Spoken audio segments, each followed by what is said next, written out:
الحمد لله رب العالمين، أشهد أن لا إله إلا الله وحده لا شريك له، وأشهد أن سيدنا ومولانا محمدا عبده ورسوله. أما بعد، فأعوذ بالله من الشيطان الرجيم. بسم الله الرحمن الرحيم. وقال الذي آمن يا قوم إني أخاف عليكم مثل يوم الأحزاب، مثل دأب قوم نوح وعاد وثمود والذين من بعدهم، وما الله يريد ظلما للعباد.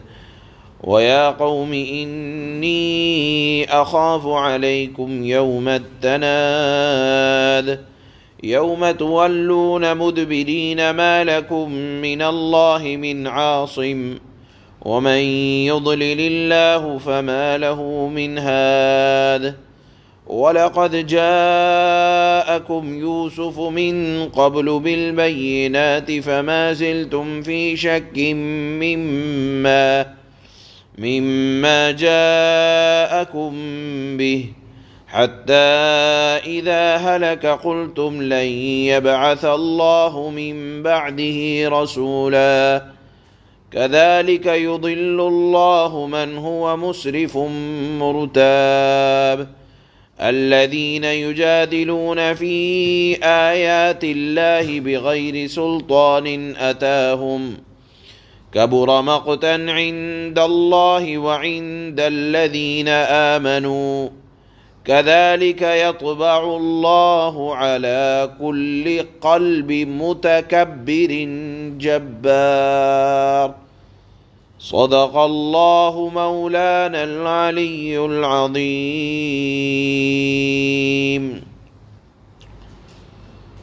کل کی آیات سے قرآن کریم کی ان آیات میں یہ مضمون چل رہا ہے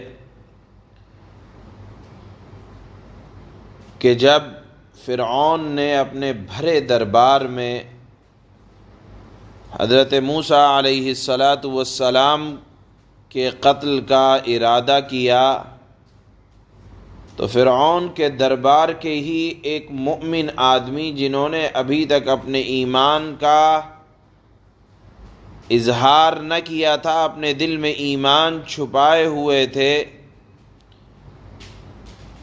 فرعون کے ارادہ قتل پر لوگوں سے کہا کہ تم ایسے آدمی کو کیوں قتل کرتے ہو جس کا کہنا یہ ہے کہ میرا رب ایک ہے، اور وہ تمہارے پاس معجزات بھی دکھلا رہا ہے، تم ایسے آدمی کو کیوں قتل کرتے ہو جس کا کہنا یہ ہے کہ میں اللہ کا پیغمبر ہوں؟ دیکھو، اگر وہ بالفرض جھوٹا ہے تو جھوٹ کا وبال جھوٹوں پر آتا ہے، اور اگر وہ سچا ہے جیسا کہ محسوس ہو رہا ہے تو دیکھو، پیغمبروں کے جھٹلانے پر، پیغمبروں کے ستانے پر عذاب آیا کرتا ہے۔ جب عذاب آئے گا تو بتاؤ تمہاری کون مدد کرے گا؟ یہ مضمون کل کی آیات تک مکمل ہو چکا تھا۔ ابھی آج کی آیات میں اللہ پاک اسی مرد مومن کی اور کچھ باتیں نقل فرماتے ہیں، اور فرماتے ہیں اللہ کہ جب سمجھانے سے کام نہیں چلا تو اس مرد مومن نے فرعون کو حضرت موسیٰ کے قتل پر ذرا ڈرانے کے انداز میں فرمایا کہ اے میرے ساتھیو، اگر تم اپنی اسی روش پر، یعنی پیغمبر کو جھٹلانے پر، ان کا مذاق اڑانے پر، ان کے قتل پر درپے رہو گے تو یاد رکھو مجھے معلوم ہے کہ جو انبیاء کو جھٹلاتا ہے تو اللہ ان کا مقابلہ کرتا ہے، اللہ ان کو سزا دیتا ہے۔ مجھے ڈر ہے کہ تم ان کو ستانے پر کہیں ایسا نہ ہو کہ تمہاری بھی وہی گت بنے جو تم سے پہلے قوم نوح، قوم عاد اور قوم سمود کی بنی۔ اور یاد رکھو وَمَا اللَّهُ یرید ظلما للعباد، خدا تعالیٰ تو اپنے بندوں پر کسی اعتبار سے ظلم کرنا نہیں چاہتا۔ اگر مصیبت آیا کرتی ہے تو لوگوں کے اپنے کارناموں کی وجہ سے آیا کرتی ہے۔ اس مرد مومن نے، اللہ کے نیک بندے نے فرعون کو یہ سمجھایا کہ دیکھو اگر تم ان کو ستاؤ گے تو اللہ کی طرف سے سخت پکڑ آیا کرتی ہے، اور لوگوں پر جو حالات آتے ہیں تو وہ اپنے پاؤں پر خود کلہاڑا مارتے ہیں۔ اور کہا کہ دیکھو میں تمہیں ہر اعتبار سے سمجھا رہا ہوں، اور کہا کہ دیکھو اے میری قوم کے لوگوں، تم سے پہلے یہی حرکتیں اہل مصر نے یعنی بنی اسرائیل نے تمہارے آباء و اجداد حضرت یوسف علیہ السلام کے ساتھ بھی کی تھی۔ کیا کی تھی؟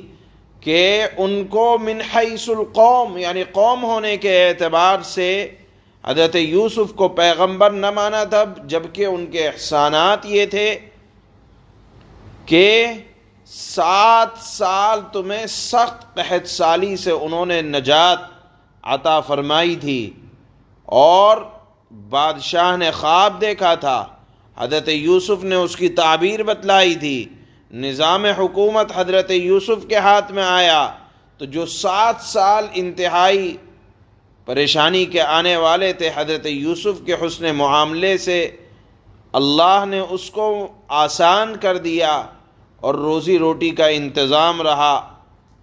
اور دیکھو حضرت یوسف علیہ السلام کو قوم نے نبی نہیں مانا، ان کا مذاق اڑایا، اور یہ کہا کرتے تھے کہ یہ پیغمبر نہیں ہیں۔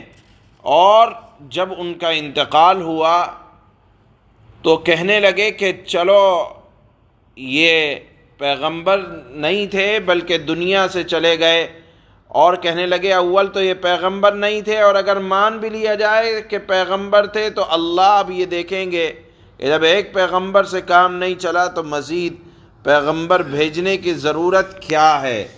گویا کہ اس طرح الٹی سیدھی بات پیغمبر حضرت یوسف علیہ السلام کے متعلق کی، جبکہ اللہ نے مصر میں بنی اسرائیل کو جمایا ہی تھا۔ حضرت یوسف علیہ السلام کے زمانے میں بنی اسرائیل تو پہلے فلسطین میں رہا کرتے تھے، اور حضرت یوسف علیہ السلام کا یہ خاندان، حضرت یعقوب علیہ السلام کا یہ خاندان پہلے مصر میں رہا کرتا تھا۔ پھر اللہ نے جس انداز میں ان کو مصر کے اندر بسایا، یہ 70 لوگ تھے جو حضرت یوسف علیہ السلام کی بادشاہت کے زمانے میں فلسطین کو چھوڑ کر مصر میں آ کر آباد ہوئے تھے، اور حضرت یوسف علیہ السلام کی وفات کے وقت تقریباً 400 سال کے بعد، حضرت یوسف علیہ السلام کے 400 سال کے بعد جب حضرت موسیٰ علیہ السلام مصر میں پیغمبر بن کر آئے اور فرعون کے ظلم سے نجات اللہ نے بنی اسرائیلیوں کو دلوائی، اس وقت ان کی تعداد تقریباً 6 لاکھ تھی۔ تو جو اللہ بنی اسرائیل کو مصر میں حضرت موسیٰ اور حضرت موسیٰ سے پہلے حضرت یوسف کے ذریعے سے جمایا، تو وہی لوگ پیغمبروں کا مذاق اڑانے لگے۔ تو اس مرد مومن نے بھرے دربار میں یہ کہا کہ دیکھو تم سے پہلے مصریوں نے اور بنی اسرائیلیوں نے حضرت یوسف علیہ السلام کا مذاق بنایا تھا، اور انہوں نے ان کی زندگی میں ان کو پیغمبر نہ مانا، تو دیکھو زوال کی طرف قوم گئی تھی۔ آج میں سمجھا رہا ہوں کہ میری بات مان لو، پیغمبر کا مذاق نہ اڑاؤ، اور جو لوگ پیغمبر کا مذاق اڑاتے ہیں اللہ ان کے دلوں کو سخت کر دیا کرتے ہیں۔ اور یہی ہوا کہ فرعون اور قوم فرعون کے دل اللہ نے سخت کر دیے، ان کی نصیحتوں کا ان پر کوئی اثر نہ ہوا۔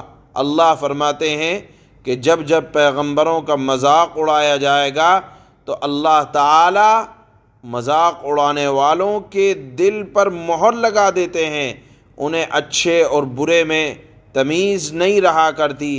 معلوم یہ ہوا کہ اخلاق جو ہیں وہ دل سے سنور جاتے ہیں۔ اگر آدمی کے دل کے اندر نرمی ہو، حق بات کو قبول کرنے کی عادت ہو، تو اللہ اس کے دل کو ظالم اور متکبر نہیں بناتے، اور اگر دل کے اندر سختی ہو تو اللہ دل کے اوپر مہر لگا دیا کرتے ہیں، اور اچھی بات کے سننے کے اور ماننے کے آدمی قریب نہیں ہوتا۔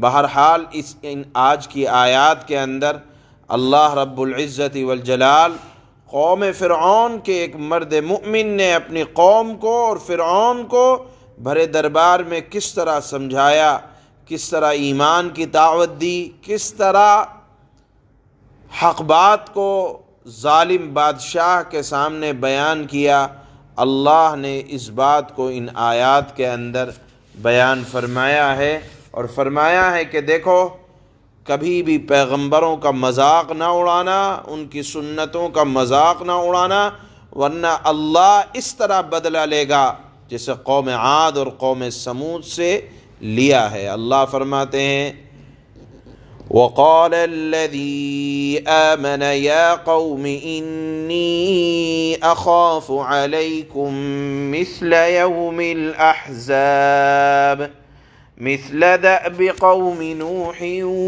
وعاد وثمود والذين من بعدهم وما الله يريد ظلما للعباد۔ اور جو شخص ایمان لے آئے تھا فرعون کی قوم میں سے، اس نے کہا کہ اے میری قوم، مجھے ڈر ہے کہ تم پر ویسے ہی دن نہ آ جائیں جیسے بہت سے گروہوں پر آ چکا ہے۔ کیوں آیا تھا؟ کہ قوم عاد اور قوم سمود نے اپنے پیغمبروں کا مذاق بنایا، انہیں مارنے کے در پہ ہوئے، اللہ نے تباہ کیا۔ تم بھی موسیٰ کو قتل کرنے جا رہے ہو، مجھے ڈر ہے کہ تم پر بھی ویسے ہی دن نہ آ جائیں اور تمہارا حال بھی ویسا نہ ہو جیسا حال نوح علیہ السلام کی قوم کا، قوم عاد کا، قوم سمود کا اور ان کے بعد کے لوگوں کا ہوا تھا، اور اللہ تو اپنے بندوں پر ظلم کرنا نہیں چاہتا۔ وَيَا قَوْمِ إِنِّي أَخَافُ عَلَيْكُمْ يَوْمَ التَّنَادِ، اور اے میری قوم، مجھے تم پر اس دن کا ڈر ہے جس دن کے اندر چیخ و پکار مچی ہوگی۔ یوم تولون مدبرین ما لکم من اللہ من عاصم ومن یضلل اللہ فما له من ہاد۔ وہ دن ایسا سخت دن ہوگا جس دن تم پیٹ پھیر کر اس طرح بھاگو گے کہ کوئی بھی تمہیں اللہ سے بچانے والا نہ ہوگا، اور جسے اللہ بھٹکا دے اسے کوئی راستہ دکھلانے والا میسر نہیں آیا کرتا۔ وَلَقَدْ جَاءَكُمْ يُوسُفُ مِن قَبْلُ بِالْبَيِّنَاتِ فَمَا زِلْتُمْ فِي شَكٍّ مِّمَّا جَاءَكُمْ بِهِ حتى إذا هلك قلتم لن يبعث الله من بعده رسولا كذلك يضل الله من هو مسرف مرتاب۔ اور حقیقت یہ ہے کہ اس سے پہلے یوسف تمہارے پاس روشن دلیلیں لے کر آئے، تب بھی تم ان کی لائی ہوئی باتوں کے متعلق شک میں پڑے رہے۔ پھر جب وہ وفات پا گئے تو تم نے کہا کہ ان کے بعد اللہ اب کوئی پیغمبر نہیں بھیجے گا۔ کیوں نہیں بھیجے گا؟ ان کا خیال تھا کہ جب ہم نے یوسف کو نہیں مانا تو اب دوسرے پیغمبر کو ہم کیوں مانیں گے۔ اسی طرح اللہ ان تمام لوگوں کو گمراہی میں ڈالے رکھتا ہے جو حد سے گزرے ہوئے شکی ہوتے ہیں۔ الذين يجادلون في آيات الله بغير سلطان أتاهم كبر مقتا عند الله وعند الذين آمنوا كذلك يطبع الله على كل قلب متكبر جبار۔ جو اپنے پاس کسی واضح دلیل کے آئے بغیر اللہ کی آیتوں میں جھگڑے نکالا کرتے ہیں کہ ہم ایسا کیوں کریں، ہم ایسا کیوں کریں، اللہ نے پیغام دے دیا، مان لو، اگر نہیں مانو گے، جھگڑے نکالو گے، شک میں پڑو گے اللہ کی آیتوں کے سلسلے میں، تو اللہ نے فرمایا یہ بات اللہ کے نزدیک قابل نفرت ہے، اور ان لوگوں کے نزدیک بھی جو ایمان لے آئے ہیں۔ اسی طرح اللہ تعالی ہر متکبر، ہر دل کے سخت جابر شخص کے دل پر اللہ تعالی مہر لگا دیتا ہے، یعنی اب حق بات کے قبول کرنے کے قریب بھی نہیں آ پاتے۔ سبحان اللہ، سبحانک اللہم وبحمدک، اشہد ان لا الہ الا انت۔